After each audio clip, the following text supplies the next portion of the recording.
Here I've got Asus ROG Phone 2, and let me show you how to activate call waiting on the following device.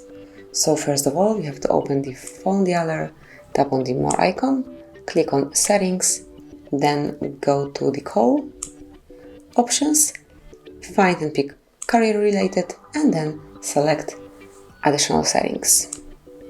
Go to SIM1 or SIM2 and whichever you would like to activate this option, and right here you can activate call waiting. Just mark it here, and as only indicator is active, you will be notified about incoming calls during another one. And this is it. Then you can obviously switch it off the same way, just by tapping.